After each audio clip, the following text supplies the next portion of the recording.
All right, good afternoon, ladies and gentlemen. Happy Election Day. As San Diegans go to the polls today to pick our new mayor, our work continues here at City Hall. I want to update you on a number of things that we're working on. The prior administration made some choices that were harmful to San Diego, and I've spent the last 10 weeks or so moving us forward from those poor decisions. This week, the City Council has the opportunity to address a major leftover problem, giving our tourism marketing district the ability to market San Diego again. The city has come to an agreement with the TMD that will be presented to the council on Thursday. The agreement balances the need to protect the city by building a litigation reserve with the need to invest back into the market and to bring visitors to San Diego. While we haven't seen a significant decrease in tourism occupancy tax because of the TMD yet, the longer we suspend marketing efforts, the more likely we will see a dip in TOT revenues, which will directly impact the city's general fund, our ability to pave roads, pay police officers and firefighters, and keep libraries open. To that point, Los Angeles, Orange County, and Northern California have all seen substantial increases in their 2013 to their revenue per available room so far in 2013. This data is a combination of the region's average daily hotel rate and its occupancy. Los Angeles has seen over 7% growth, Orange County has seen close to 10% growth, and Northern California is enjoying growth of more than 10%. San Diego is not quite 3% growth. And some of those figures are there on the screen. What these numbers demonstrate is the tourism industry itself is growing, and that is good news. The not so good news is that San Diego is not pulling in our fair share of visitors. We're leaving TOT on the table, and other cities are gladly eating it up. For the current fiscal year, we projected 6% growth in TOT revenues. Through the first quarter, we have missed our target with only 5.7% growth. Living here, I think every San Diegan would say that it seems obvious that people would want to come here. We have perfect weather, we have great beaches, we have Balboa Park, and much, much more. That said, if you're in Ohio, San Diego may not be on your radar screen for your next vacation, and that's where marketing comes in. The plan the City Council will consider Thursday is to withhold funds from the TMD to ramp up to a reserve of $30 million within 4 years. Once litigation concludes, those funds will be released. There is a provision in the agreement that would allow the city to always withhold funds should another lawsuit be filed. I firmly believe that this agreement makes sense for taxpayers, the visitors industry, and the city, and I ask the City Council for its approval when it comes before it on Thursday. Even more, I look forward to relaunching our marketing efforts and showing off our great city to the rest of the nation and to the world. There is some good news in our region this week. I'll be joining leaders of the biotechnology industry tomorrow to announce that the Bio International Conference will return to San Diego in 2014. This is a huge win for our region and gives us a chance not only to host many thousands of visitors, but to showcase our city as a supportive home to the biotech and other science and engineering fields. This is a big deal. I hope you all will join me tomorrow for that announcement. I want to announce a couple of other items that might be of interest, and of course we'll take your questions for as long as you like. I have some good news to report on the topic of making our city government as sustainable as possible. We are currently requesting contractors to bid on installing solar energy systems on several city facilities. The first phase of the project would be to install these systems at 2 Public Utilities Department locations, the Bayview Reservoir in La Jolla and the Metropolitan Operations Center in Kearny Mesa. In the second phase, we'll be looking to contractors at other city facilities to install similar systems at places like libraries, parks, pump stations, storage facilities, you name it, we'll consider it. The project cost is roughly $15 million. Once completed, the installation of the solar panels at those 2 facilities, correct? Should generate as much as $4 million in energy savings over the next 20 years. Work has finally begun on replacing our fire station alerting system. It should be online by October 2014. This project replaces the aging and outdated system and will provide faster, more specific, and more accurate incident information to our fire rescue personnel, allowing them to react to emergencies in a more timely fashion. On a similar note, I want to let you all know that the Emergency Medical Services RFP is expected to be released the week of December 2nd. The state and county had to sign off on it once again because the RFP had been on the shelf for so long. So with those updates, happy to take any questions folks may have. Or go get my lunch, as the case may be. Carlos. Just to be a little bit more sensitive for the everyday people on the TND Yes. and the situation that is escalated to a major deal. Mm-hmm. How is the city comfortable to tell the people if they're gonna cost them any money because of that? Why is that the private industry is trying to get hooked with the city in order to get advertising dollars for the tourists?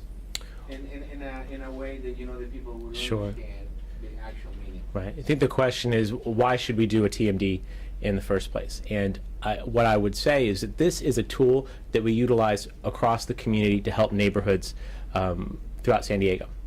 We have small businesses in Hillcrest that band together to pay an assessment that is administered by the city and is provided to a contractor to help promote that community. Puts on events like City Fest and other events to attracts people to that community to support those small businesses. That is true also in City Heights and in North Park and in downtown and elsewhere. This is a tool that is used throughout the community, throughout the state, and this can be used for the tourism industry. Why is this important? Well, number one, tourism tax is our third largest revenue source. In the totality of our city budget, it's our third biggest. And as such, it's one that we want to see grow. When it grows, we're able to take those additional dollars and put them towards things that San Diegans want, like road repair, more library hours, more police officers. When we're in a situation where we're not promoting our community, that third highest revenue source has the potential of decreasing, or as in the case as these other jurisdictions, not keeping up with our competitors. So that's a problem. And then lastly, it's about jobs. About 160,000 San Diegans in our region work in the tourism industry. By supporting that industry, we were able to maintain and hopefully grow the number of jobs that San Diegans have, and that's a good thing. So this is a tried and true method for collecting assessment dollars to do special things. Neighborhoods use it, this industry can use it. It is about economic impact and revenues to the city, and it's about job creation. Roger. Can you describe a little further what the 40 million reserve, how that compares to the way it is now, and then how much money you expect to flow immediately with this, under this agreement for the TMD? Sure. It's a $30 million reserve, by the way. So essentially what we have right now is we have been collecting. What's important to note is that we are collecting those funds, and they're sitting in an account at the city right now, while simultaneously we're not spending them, and as such we're not being promoted out in the community. What we're proposing is to take the funds that are on hand, which is roughly $10 million, and to release about $6 million of that immediately for promotion purposes. The remaining balance will stay at the city. Over the next number of years, we will grow the withholdings to achieve that reserve of $30 million. It increases over time. It's meant to reflect the need to immediately get into the market to promote our destination. If we are successful, we'll have more money coming in overall, and so the higher withholdings in the future should not have as much of an impact. It gets us to a point where by the end of fiscal year 2017, we would have that $30 million on hand. Meanwhile, we'll have been promoting the destination, again, creating those jobs, growing the revenue, and the city can enjoy the benefit of that. This will be a policy call for the city council, but it's one that I believe that they can support because we know that TOT is so critical and that we know the impacts of not promoting our destination right now. And so that's essentially it. How is the $6 million going to be spent? You hadn't heard about that. Well, that would have to go follow through the TMD's. Their board sits down and figures out which events to promote, where to place the advertising, whether it's online in certain markets. That's something that they have done for 5 years under our test period. This is something that they can continue to do again. And, Bob Filner had the idea of reserving some of that for the 2015 Balboa Park event, which is you're involved in as well. Correct. So, are you going to have some say-so into that $6 million? What your recommendation for them would be? Well, the TMD has been an early and significant investor in the Balboa Park Centennial celebration. I do not believe that will change. The TMD has repeatedly reaffirmed its commitment to helping to promote that event in a couple of years' time, so I don't expect that will change. If anything, this will make it more likely that they can promote the event because the funds will be released and they'll actually have a budget to work with. Just one last question. Yeah. On the agreement, is there any provisions or provisions in regards of the fairness and improvement of labor situation with the hotel industry? It is not in this agreement, but we have multiple efforts going on in that respect. The question is about wages for hotel workers. A couple things. Number one is that we had a hearing at the Rules Committee recently, 2 weeks ago or so, to look at our existing living wage ordinance to strengthen and expand it. and that will help some of the low-wage workers that do have an interface with the city. Additionally, there is a growing discussion about addressing a broader minimum wage initiative in the city of San Diego, something that I'm generally supportive of and would like to see on the ballot as soon as 2014 potentially. I understood that discussion from earlier this year about hotel workers, but my concern for low-wage workers doesn't just stop with hotel workers. I think we have problems with folks across the board in all sectors of the economy who are not making enough to live in this community. Obviously, we've seen some action up in Sacramento to increase the state's minimum wage. That's going to take a couple of years to effect. We may, as a community, want to decide to act sooner or more aggressively, and I think that's something that we should have as a broader civic discussion for potential question for the voters fairly soon. Todd? Yeah.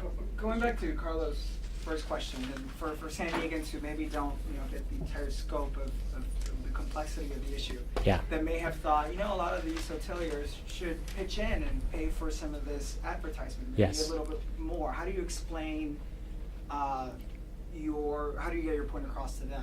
Well, What that do is you tell them? that is in fact what they are doing. I mean, these assessments come from the hotels themselves. All of them pay into it, and then all of them benefit from it.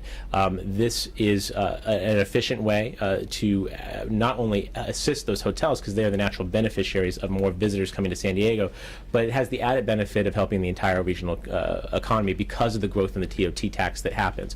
So I understand that. I think that the previous mayor had a very strong political or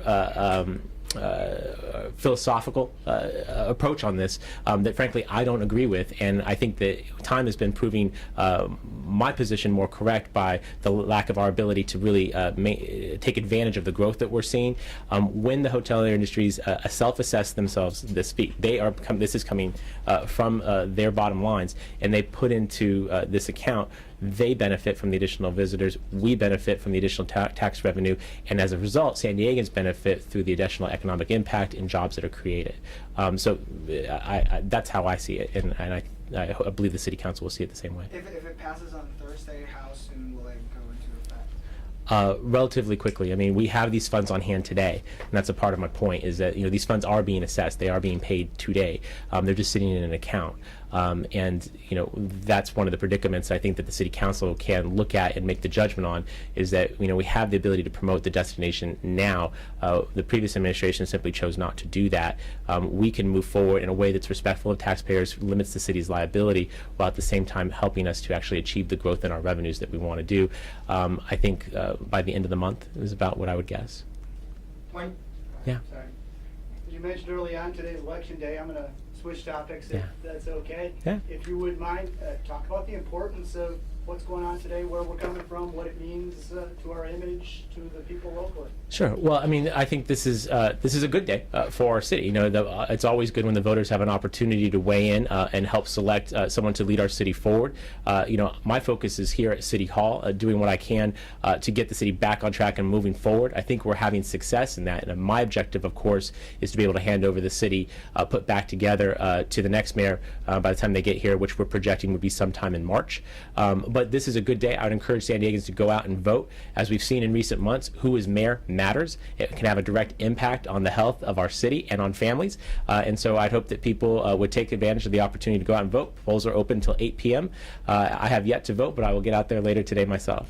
And there has been some question as far as the financial health of our city in terms of the discussions between the candidates. As you see it, where are we today? Well, the health of the city financially is good. It is getting better. We put out our 5-year financial forecast last week that does show a modest deficit in the next fiscal year, with surpluses all the years thereafter. What I think it says to the next mayor is that, of course, there's a need for fiscal discipline. We have crawled out of a serious financial hole over the last number of years to the point now where we can reasonably project surpluses in the years ahead. That will only continue to be the case if we exercise financial discipline discipline if we make smart business decisions around here. That's why we're bringing forward the TMD item in order to grow those revenues so we have dollars to help offset any potential deficits or potentially restore services. So the fiscal discipline piece is really key. And with regard to what I think is really important, I hope that whichever two candidates make it out of the primary today, that they will be able to express how they will maintain that fiscal discipline. I hope they will talk about how they can address the infrastructure issue that our neighborhoods are facing with broken roads and busted sidewalks. And I'd hope that there would be a robust discussion about affordable housing and homelessness. Those are issues that are important to me. I think they're important to San Diegans, and hopefully whatever individual is chosen by the voters in the general election in February will be someone who can deliver on all of those issues. You indicated you're going to be voting later today. Yeah. You feel like letting us know? Who are you gonna vote for? Well, as you know, I declined making an endorsement, and I think I've made the decision not to run for mayor because I wanted to have the opportunity to run the city, to run it well, and to do it from a fairly apolitical standpoint. I think folks have seen me do just exactly that, and as such, I'm going to keep my vote private for now, but I'll leave open the opportunity to make an endorsement in the general if I think that it's in the city's best interests. Are you Yeah. sorry you didn't put your name on the ballot after having all this fun at the job? So Does it look like I'm having fun?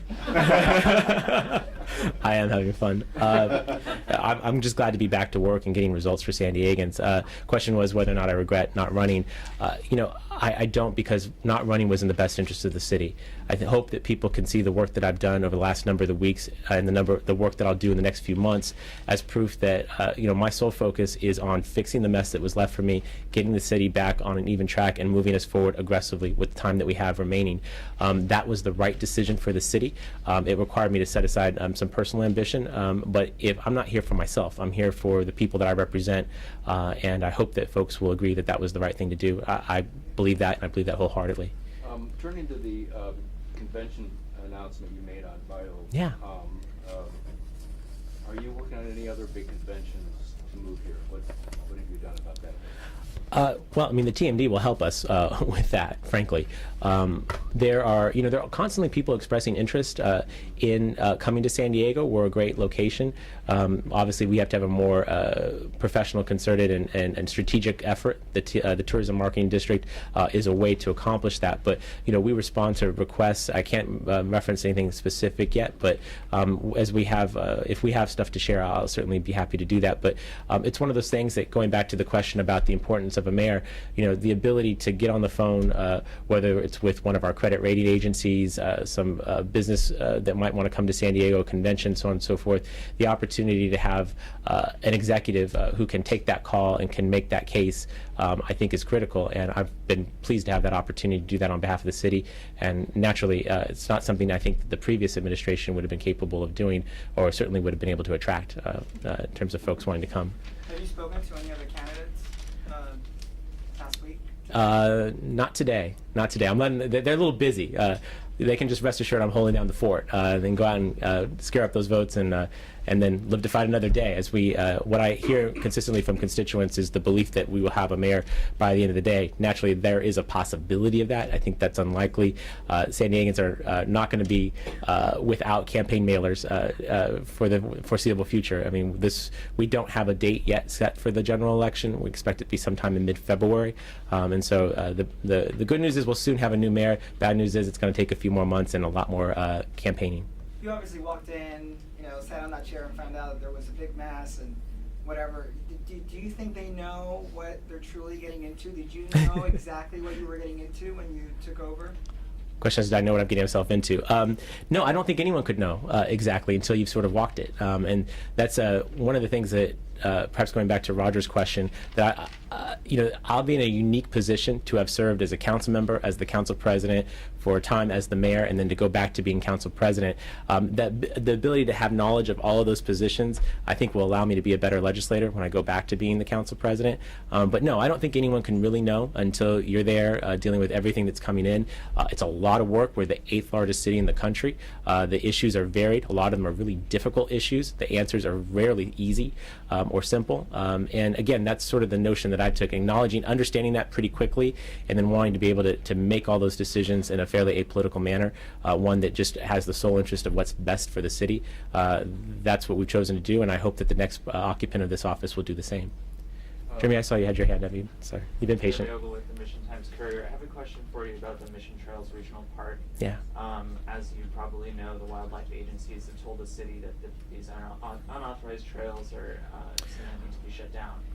So I'm just wondering where you stand on taking away this public land that's being used by bicyclists and rock climbers and runners. Jeremy, I'm going to ask for your forgiveness on this. I'm aware of it. I've been told about the problem, but I haven't gotten a full analysis of what our options are in terms of legally and operationally. If you allow me, we'll make that a priority and get you a firm answer by the end of the day. Is that okay? Yeah, sure. Thank you. I appreciate that. Yes, sir. What are some of the specific challenges the new mayor will have to face?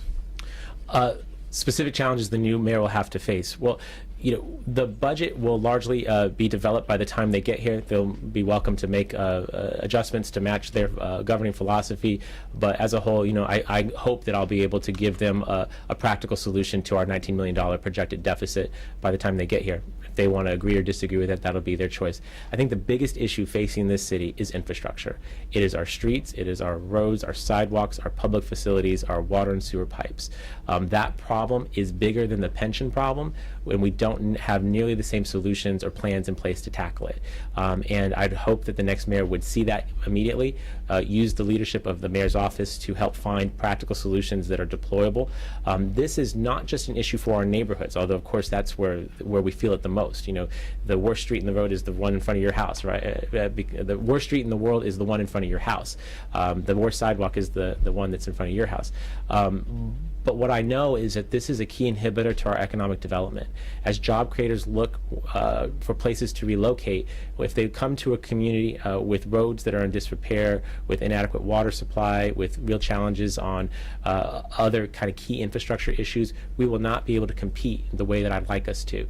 And when you know that we are geographically we're blessed, climate we're blessed, we have smart, educated citizens, wonderful educational institutions, we have every ingredient that is necessary to compete and to win on the global stage, but our infrastructure is holding us back, and I think that's where we have to spend a lot of time in the next couple of years. That's where I intend to spend my time as the council president, but I'd hope that I'd have a good partner in the mayor to tackle that issue too.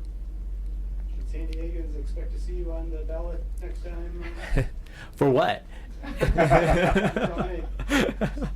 I don't know. I'm in office until 2016. I enjoy public service. I'm astonished to be in this position, as you can imagine. The son of a maid in a hotel. The son of a hotel maid and a gardener. I'm shocked to have the opportunity to be a council member or council president, and for at least a time being the mayor.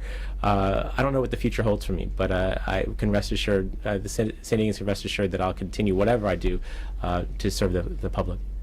Roger. This week there are two big anniversaries. I thought you might give a comment on. First, today is the 150th anniversary of the Gettysburg Address. And Friday is this 50th anniversary of Kennedy's assassination. Yeah. What do those two events mean to you? Well, I was a history major in college, so I have some familiarity with both. The Gettysburg Address, from an oratory standpoint, it's almost without peer. And certainly the historical context in which that occurred, it was a really difficult time for our nation. Perhaps it gives us some perspective as we look at our current political turmoil, particularly back in Washington, and help us understand that we've overcome more in our past, and that we can do it again with the right kind of leadership. Additionally, obviously that the Civil War was about the status of race in our nation. I stand before you, the city's first Native American, Puerto Rican, Filipino, Dutch mayor.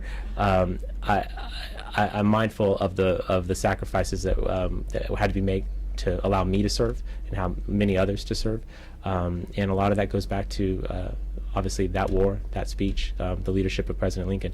With regard to the Kennedy assassination, I like everyone else, has been sort of enraptured by this. I watched the KPBS documentary. I can't venture to say necessarily. obviously, President Kennedy set a really high bar in terms of political leadership, of really communicating a vision, and importantly, really delivering with some results. I mean, you can't get any better than making a definitive statement about taking someone to the moon and then to returning them to safely to the Earth within a specific span of time and actually achieve that.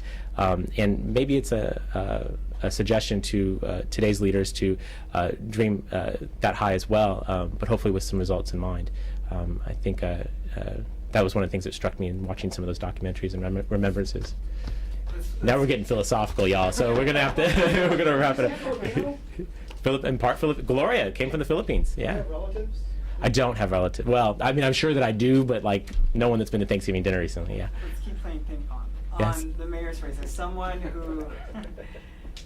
who potentially could have ran for mayor, Mhm. what's your take on how the campaign went? Got kind of negative towards the Mhm. end. I think you were called a liar in one of the debates. What? Yeah. What's your take on how it's been? Did it get too nasty? Well, I mean, this is politics, and so unfortunately, it's very common for negative campaigning to be used. People believe that it's effective. I don't necessarily agree with that. I think that San Diegans are looking for a positive vision for our community, particularly given the circumstances we're coming out of. And so, there was some negative campaigning. I imagine there'll be more in the weeks and months ahead. I'd hope that San Diegans would choose to reward the candidates that conduct themselves the way that we'd hope America's finest city would conduct itself, and stay focused on the issues that I think, again, are key, which is fiscal responsibility, infrastructure, and dealing with homelessness. And so we'll see. But with regard to death and disability benefits for our employees, my statement, I stand by my statement, we will take care of any employee who has the unthinkable happen to them. That has not changed. It will not change. And we continue to respect the rights of workers to organize, and we're at the meet and confer table, and we will make sure that we have a definitive benefit on the table. But this mayor and this council will not leave any of our city team members high and dry if something horrible were to happen. Guys, I think that's the end of our time, or at least it's the end of the time I can give you, because I need to get something to eat. I appreciate y'all being here. We'll see you soon.